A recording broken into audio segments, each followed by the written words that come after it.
أعوذ بالله من الشيطان الرجيم بسم الله الرحمن الرحيم ومن الناس من يعجبك قوله في الحياة الدنيا ويشهد الله على ما في قلبه وهو ألد الخصام وإذا تولى سعى في الأرض ليفسد فيها ويهلك الحرث والنسل والله لا يحب الفساد وإذا قيل له اتق الله أخذته العزة بالإثم فحسبه جهنم ولبئس المهاد ومن الناس من يشري نفسه ابتغاء مرضات الله والله رؤوف بالعباد.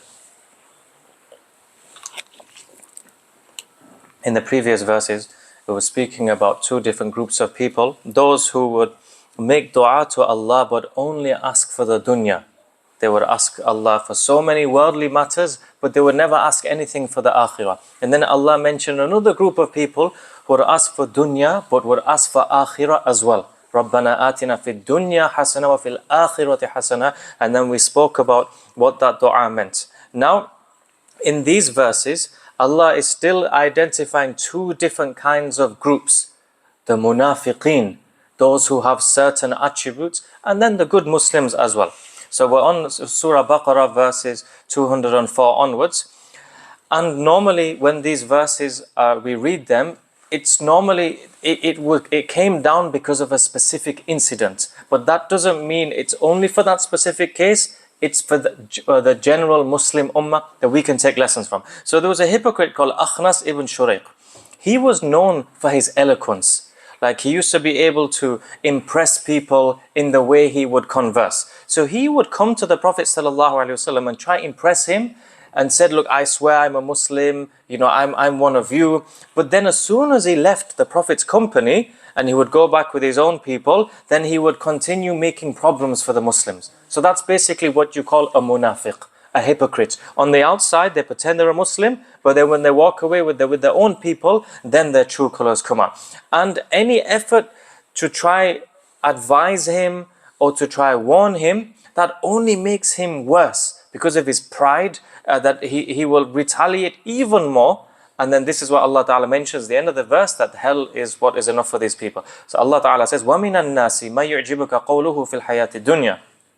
There are some munafiqeen, some hypocrites, they try to impress you with their views. They try to impress you with how they talk regarding the worldly affairs. So this could be talking about people, especially in this case, they try to make themselves look so good and so religious. They will talk religious, they will say good things, they will speak about Allah, and they're doing it only to impress you. So you think good of them. But behind the scenes, they're completely corrupt. They have one face in front of the religious community, but when they're with other people, like when they're dealing with their business, they'll be doing haram business, selling haram things, they'll be cheating. Or in their private life, they'll be doing everything against the Sharia. So you have two different people here. وَيُشْهِدُ اللَّهَ عَلَى مَا فِي قَلْبِهِ. And openly call upon Allah to witness what is in their hearts. Meaning that they're so deep in their kind of nifaq, they will even swear by Allah or even take Allah as a witness that Allah knows that I'm a good person or what I'm saying is true.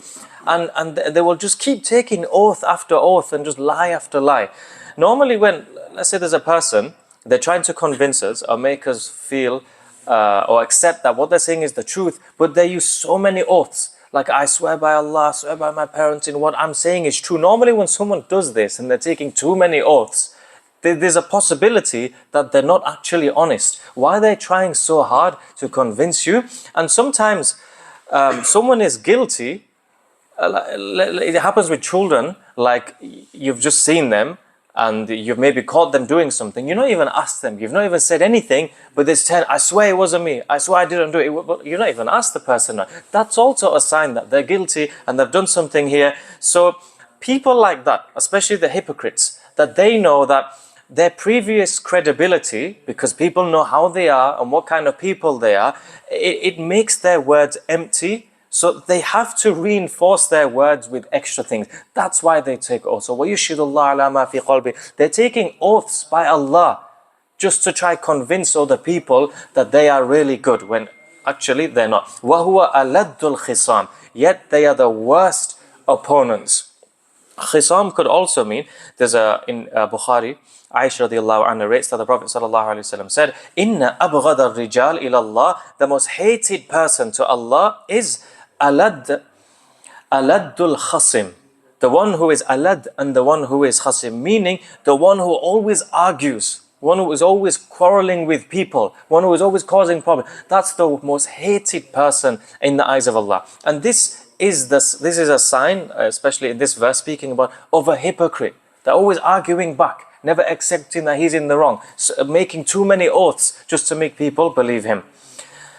So we are being warned here about certain personality traits that we should stay away from. Yes, Allah Ta'ala is talking about munafiqeen, but is addressing the Muslims. We should be so careful that we can't just try fool people with our good speech. And it happens so much. Like you'll have people, I don't know, there might be news presenters, there might be members of parliament, there might be head teachers, or even like you see like these people on talk shows that speak so eloquent. They're so flowery in their speech, like they're saying everything right. And we think, wow, they're like a perfect person. And sometimes they don't realize, like it happened recently as well on the news channel, that they don't realize they're still on camera, and then they come out with you hear the worst language, and you see they say horrible things when they're talking to their colleagues or the cameraman, and they're thinking, like, is this the same person? Like, is this, like, and it happens with like religious people as well. Like in front of you, they're preaching, they're giving da'wah, but then when they think nobody's listening, they're using vulgar language, foul language. And how is this? Is this the same person? Just a few seconds ago, he was praising Allah, and now when it's lights, camera, action, so basically people in front of the camera, they will be one person, but they'll be completely somebody else at the other side. That's what Allah Ta'ala is trying to say. We should be staying away from those kinds of traits. We shouldn't just pretend, and just for the sake of showing people, that we should try in our private life, in our social life, in our business life, with our family, that we should always have good character. And there's a side point as well, that there are many like imams, scholars, religious leaders, knowledgeable people, they give the reminders, people give da'wah, and many sincerely they preach, even though they know that they're not the perfect people, but they preach for themselves. They're doing it out of sincerity to make themselves a better person. But just because someone is always giving reminders to people and giving da'wah and inviting and doing the khutbah, it's not a testimony to their character. Meaning, it's good, we should be giving everybody the benefit of the doubt. We should be thinking good of everybody, and we should never think that somebody is sinful. We should be thinking good. And this is one of a mercy of Allah, that Allah covers our sins. But unfortunately, we have certain cultures that they look up to their religious leaders, or they look up to someone who dresses Islamically, or someone has a big beard, or someone is giving da'wah, and they assume that they are not human. These are angels. These are not human. They're not like us. These are a different level of people. And the problem is when you have these high expectations for people, when you find out that, wait a second, he just had an argument, or I just saw him get angry, or he lost his patience, or I heard he just had, he was had an argument with his family, normal things which happen sometimes, then, then people will say, astaghfirullah, what kind of person is this? He's giving big lectures over there, but then he's being impatient here. Maybe he's a hypocrite, maybe he's a munafiq. That's not what you call a munafiq. It's our fault in the first place for setting expectations so high for people, like unrealistic expectations we set on certain people. Like there are people who are speaking on behalf of Deen. They try their best, they give reminders, give da'wah, give khutbahs, but they're humans like everybody else at the end of the day. And then when we create this kind of celebrity culture, what sometimes happens, and it's good, we should respect our ulama and scholars, we respect them. But this celebrity culture where we over-respect them too much, like we're always like, red carpet and showering them with gifts, and then over-praising them, like idolizing them, and put all these titles, making all these glitz and glamour.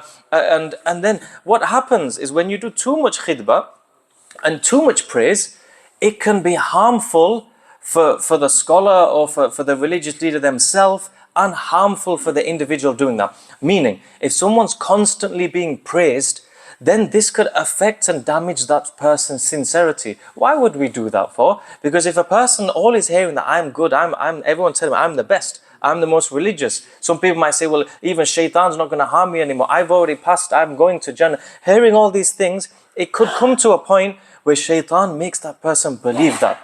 And if that does happen, if a person really does feel like, well, I'm pious, I have taqwa, I'm a scholar, then that's dangerous, that's damaging to that person's sincerity.